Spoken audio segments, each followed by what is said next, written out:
So let's go ahead. You want to show this off? Sure. From 50 feet away, you can look at it and say, that's a Shelby. And you don't even have to tell them anymore. Right. Super Snake means it's a Shelby, it's a Ford, it's a Mustang-based car, and it's going to be a badass. Yeah. Right? 100%.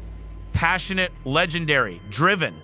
Our guest today is the president and CEO of Shelby American, and one of the most influential figures in American car culture. Shelby's about performance. Yes. Performance is our business. Gary Patterson oversees all of Shelby's manufacturing, sales, operations, and global programs, continuing the legacy that began with the iconic Cobra in the 1960s. We say we're Shelby American, and performance is our business. A lifelong racer and racing enthusiast, Gary has been involved in the creation, refinement, and testing of every Shelby vehicle since the company moved to Las Vegas. He's not only a leader behind the desk, but also a factory test driver and team driver, putting these cars to the ultimate test on the track and the open road. Find your passion. The money may not be there originally, but I'll tell you what, sometimes it works out. Get ready. This conversation will change the way you think about cars, culture, and carrying on a legacy in business.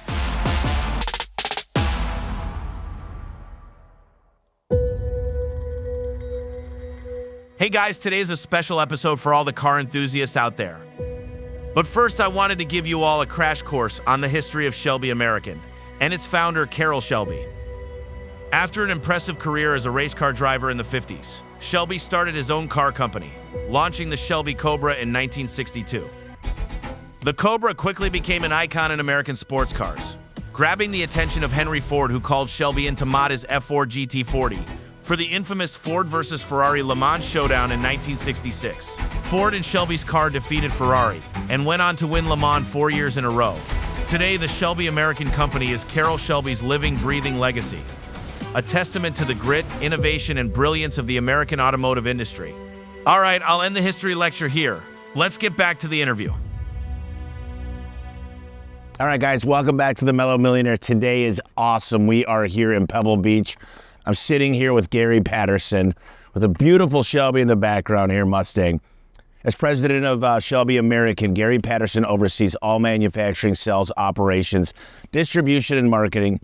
Obviously, Ford's another company. Can you explain that relationship between Ford and Shelby?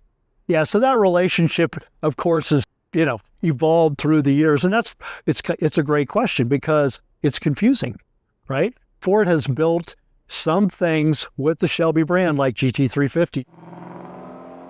Ford was also involved in the GT500 under license from Shelby. They don't own the brand, we do. But occasionally, we work together and we come up with a product that we put our brand on, and we're proud of that. Okay. So there's nothing wrong with that. We did it in the 60s with the 68, the 69 and 70s. We've done it, on and off since, 96, since I started with the company. I love that. How much of Carroll Shelby's DNA is in that thing? Quite a bit. So I worked with Carroll the last 16 years of his life. And so I got to know Carroll really well. Myself and our lead designer and, engineer and also a co-test driver with me, Vince LaViolette, he did a lot of the design work on this. Vince worked with Carroll also about the last 13 years of his life.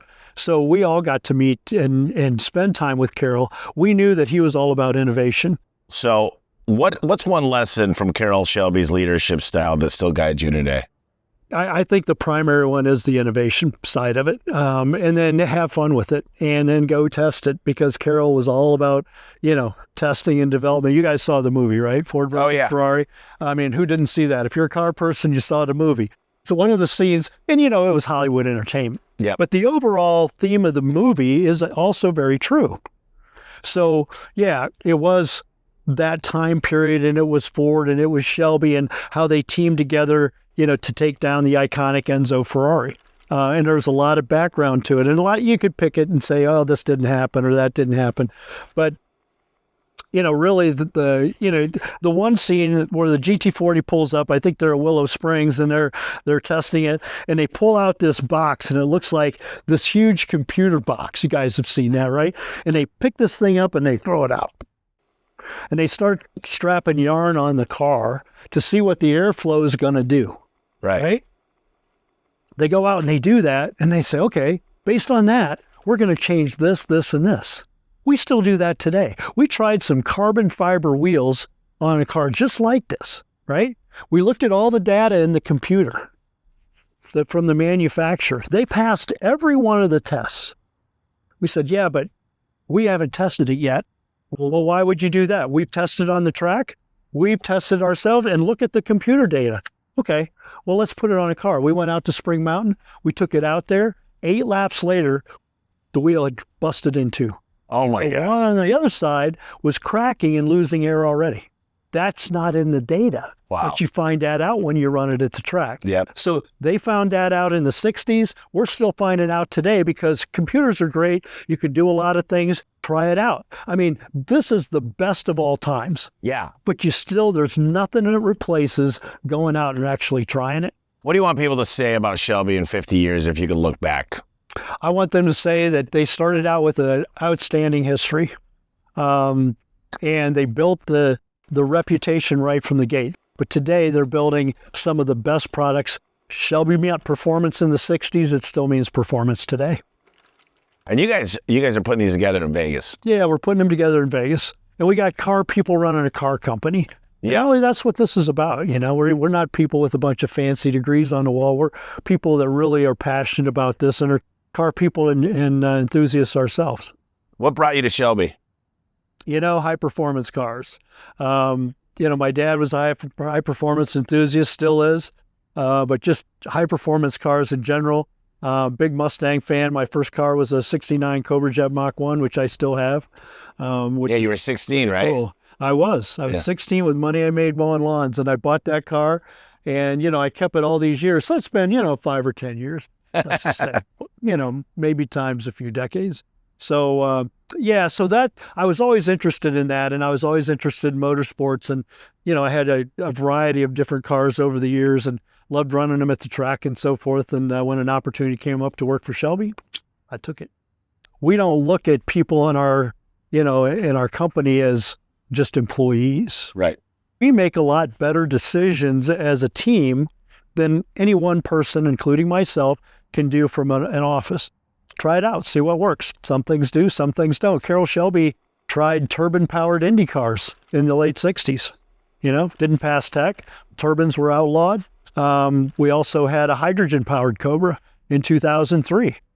Didn't make sense at that particular time. That doesn't mean hydrogen's not going to work in some time because technology continues to evolve. But Carroll Shelby was all about trying new things. We're going to continue that. I think that's important to be able to try things. And if you fail, who cares? You fall forward and you make, but when you succeed, it means that much more. Yeah, but if you don't do that, then, other people in the industry are going to pass you by. Everybody sees the movie, they look at the history, it's got a huge risk history, but we're just as fast looking out the windshield, not just the rearview mirror. I love that. That's why the windshield's big, the rearview mirror's small. Do you, how many of these will sell in the United States versus abroad? Most likely, these will all sell right here in the U.S. Yeah, they're going to be flying. When it comes to pricing, there's a lot of people who are talking about pricing. What's a lesson you could give me on kind of you get what you pay for? Well, I think you already know the answer to that, right? Because you probably do that in your business. So we could easily build a car that looks like this for a lot less money, but we won't. Right. Right. Well, you got to keep your brand. Well, yeah, we're not just stickers and scoops, and we don't want to take the Shelby brand and discount it, right? So when we look at things, we look at that as an enthusiast, as a track person, as a person that drives the car on the street, and look for durability and those kind of things. We don't look at the accounting balance sheet right out of the gate.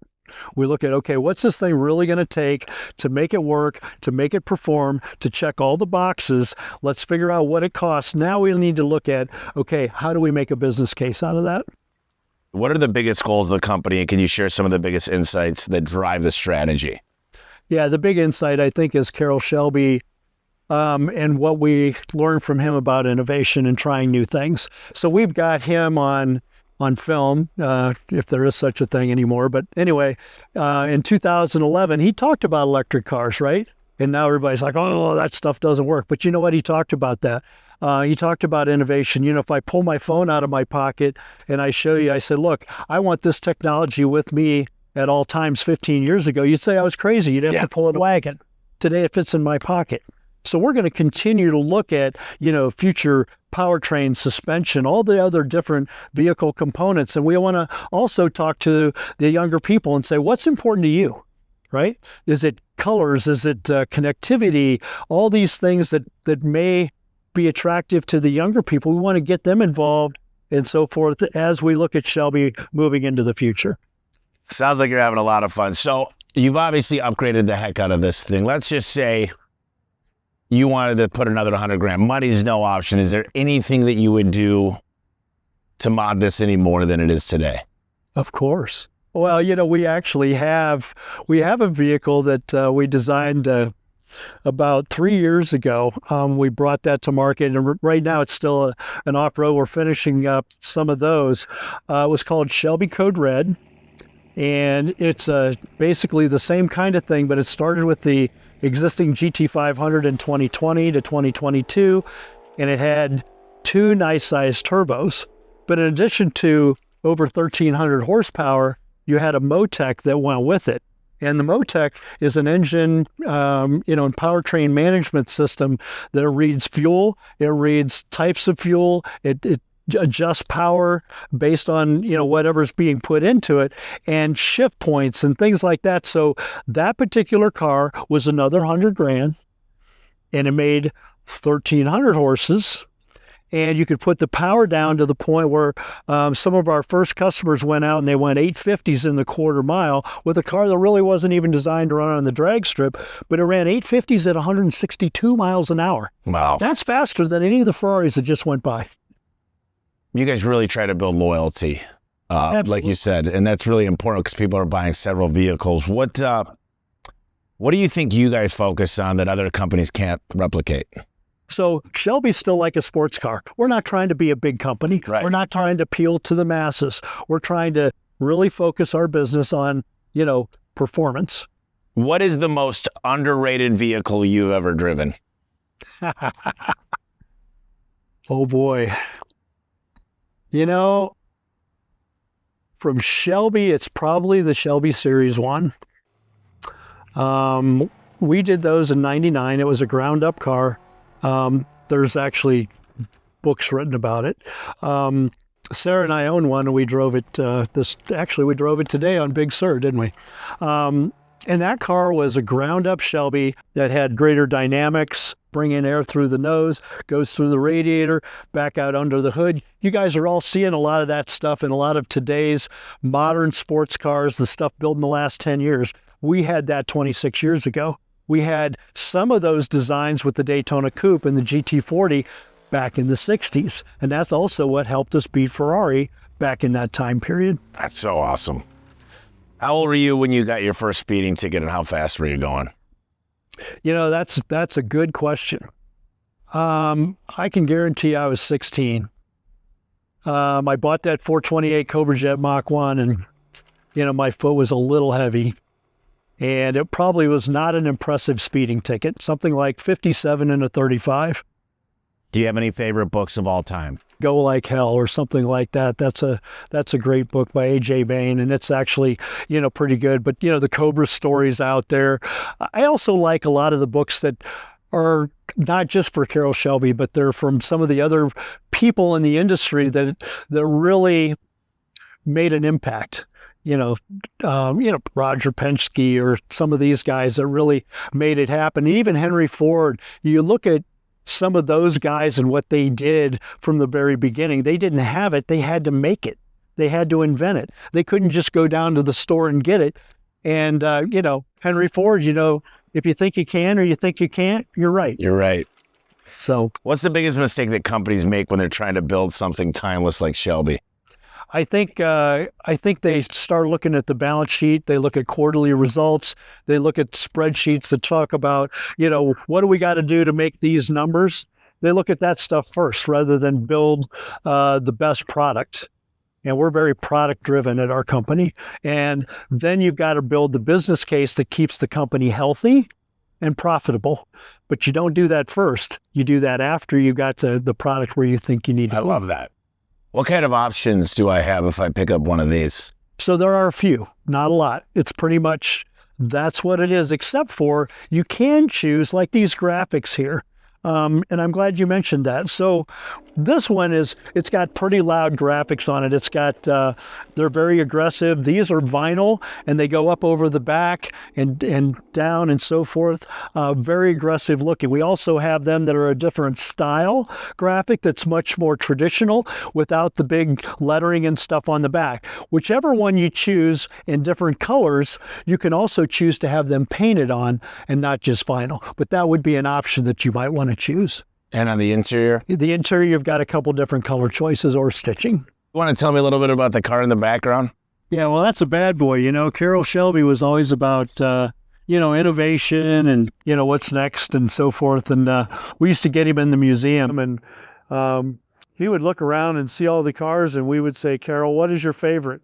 It's always the next one. The next one. So this is the next one, right?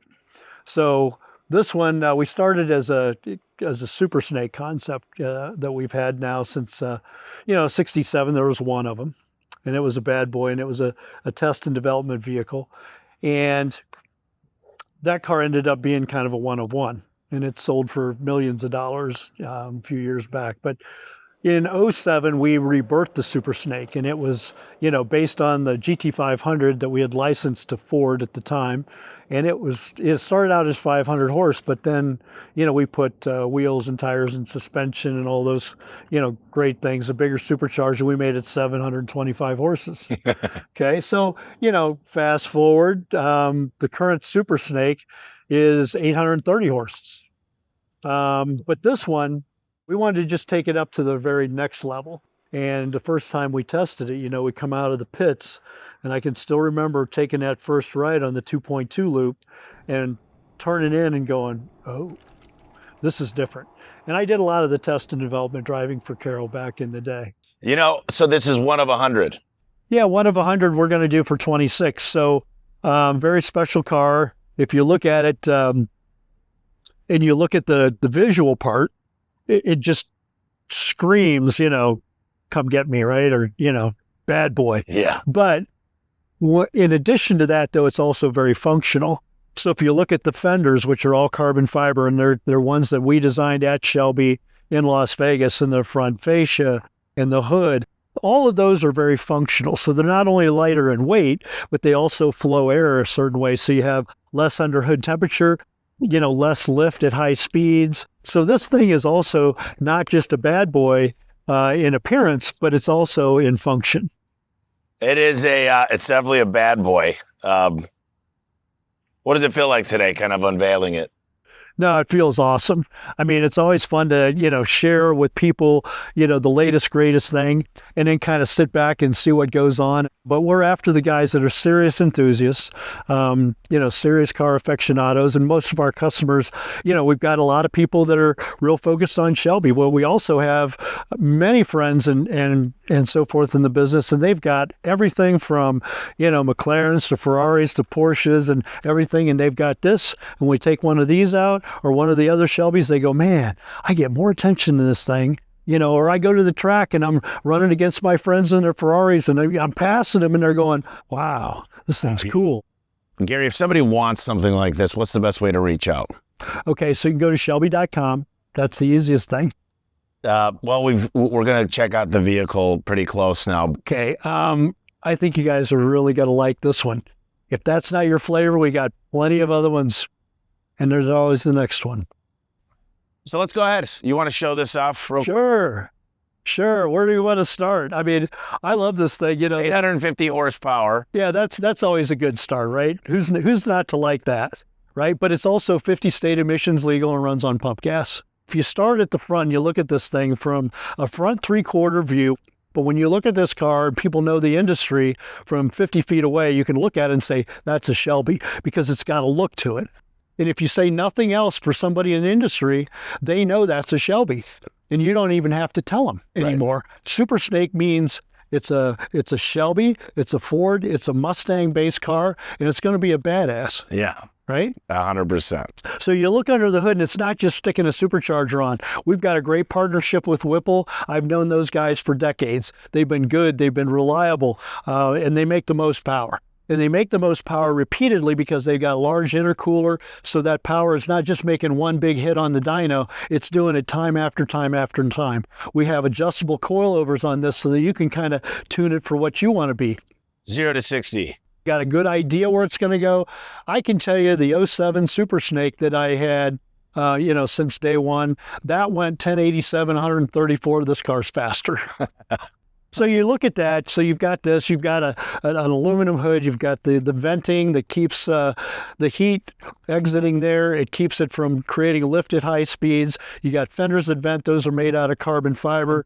You got this splitter that keeps the air from going up underneath, keeps the front end down, and then you got to balance that with the rear wing. Right. So if you're going to be very aggressive at the track, you're going to want that wing. If you got a lower speed track, you bring that up so you got more downforce, and you balance that with what you got going on in the nose. If you're going to go more high speed, you might even get to a track where if high speed's all you're doing, it's all straight, you might take the wing off. You get inside, it's a personal preference. Do you want the loud stripes on the outside and all this? Do you like the vinyl? It's okay if you got some extra money, we paint the graphics on. Look at the interior. There's a nice Alcantara leather, and you got, the floor mats and the door sill plates and shifter. And You want to start her up real quick? Sure. Let's hear. All right, sounds good. Let's see if this thing will run, right?